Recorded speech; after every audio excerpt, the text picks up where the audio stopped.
जय Hind, live times आप देख रहे हैं और मैं हूं आपके साथ स्वाति आर्य। स्वागत है आप सभी का बुलेटिन में। बुलेटिन की शुरुआत इस वक्त की बड़ी खबर से करेंगे। अमेरिका के राष्ट्रपति डोनाल्ड ट्रंप ने सोशल मीडिया प्लेटफॉर्म पर एक चौंकाने वाली पोस्ट की है। इस पोस्ट में उन्होंने खुद को एक्टिंग प्रेसिडेंट ऑफ वेनेजुएला बताया है। पोस्ट में ट्रंप को जनवरी 2026 से वेनेजुएला का मौजूदा राष्ट्रपति बताया गया है। अमेरिकी राष्ट्रपति डोनाल्ड ट्रंप की ये पोस्ट चर्चा का विषय अब बन गई है। तो सोशल मीडिया पर ट्रंप ने तस्वीर भी साझा की है। ये बड़ी और महत्वपूर्ण जानकारी, और वेनेजुएला को लेकर अमेरिकी राष्ट्रपति की तरफ से ये बड़ा ऐलान किया गया है।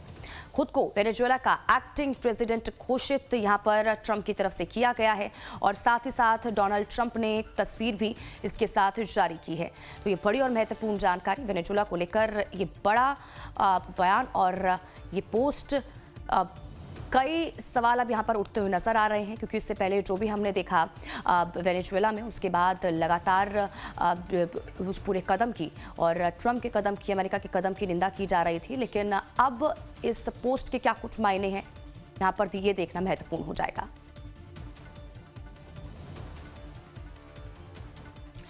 तो खुद को वेनेजुएला का एक्टिंग प्रेसिडेंट घोषित यहाँ पर आपको बता दें कि ट्रंप की तरफ से किया गया है। सोशल मीडिया पर ट्रंप ने तस्वीर भी इसको लेकर साझा की है। ये बड़ा ऐलान ट्रंप की तरफ से वेनेजुएला को लेकर।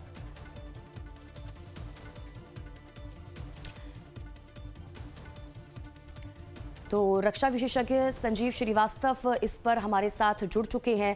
अब सर, आपका बहुत बहुत स्वागत करती हूं लाइव टाइम्स पर। और सर, ये बड़ा दावा अमेरिका के राष्ट्रपति डोनाल्ड ट्रंप की तरफ से सोशल मीडिया पर कर दिया गया है, और इस पोस्ट में उन्होंने खुद को एक्टिंग प्रेसिडेंट ऑफ वेनेजुएला बताया है। क्या इससे समझा जाए? देखिए, ये जो जिस तरीके का approach United states of America के राष्ट्रपति डोनाल्ड ट्रंप दर्शा रहे हैं, ये एक कॉलोनियल और इंपीरियलिस्टिक सोच है।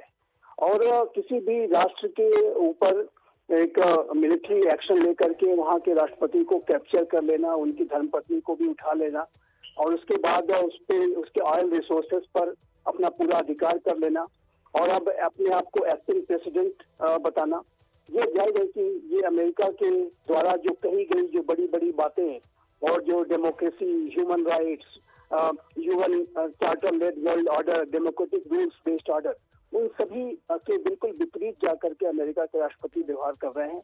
और ये एक आउटडेटेड 19वीं शताब्दी का जो अमेरिकन इंपीरियलिज्म था, उसको 21वीं सदी के तीसरे दशक में विश्व पर इम्पोज करने की जो कोशिश है, ये जाहिर है कि ये अमेरिका के अपने हितों के लिए अच्छा नहीं है, और ये पूरे विश्व के हितों के लिए भी अच्छा नहीं है।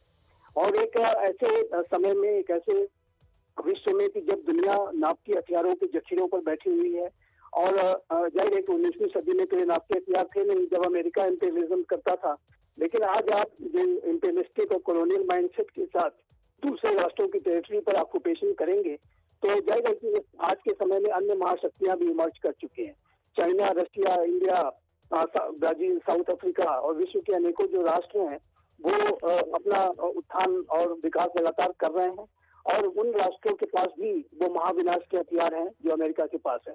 तो ऐसे में अमेरिका अगर इस तरीके का कंफ्रंटेशनल स्थिति पैदा करेगा और राष्ट्रों के ऊपर एकाधिकार की और उसके ऊपर ऑक्यूपेशन की प्रवृत्ति अगर दिखाएगा, तो ये पूरे विश्व को महाविभीषिका में झोंक सकता है। कल को यदि रशिया और चाइना भी इसी तरीके का व्यवहार करें, और यदि शी जिनपिंग अपने आप को ये घोषित कर दें कि वो ताइवान के प्रेसिडेंट हैं, या राष्ट्रपति पुतिन इस बात की घोषणा का अभी अपने सोशल मीडिया से कर दें कि वो यूक्रेन के एक्टिंग प्रेसिडेंट हैं, तो फिर अमेरिका उसको कैसे रिएक्ट करेगा?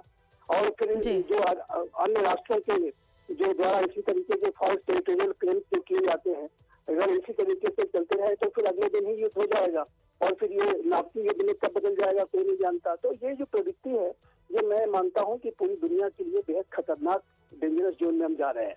और इस तरीके की जो प्रवृत्तियां अगर ठीक है संजीव जी, सर आपका बहुत बहुत शुक्रिया हमारे साथ जुड़ने के लिए, तमाम बातचीत के लिए।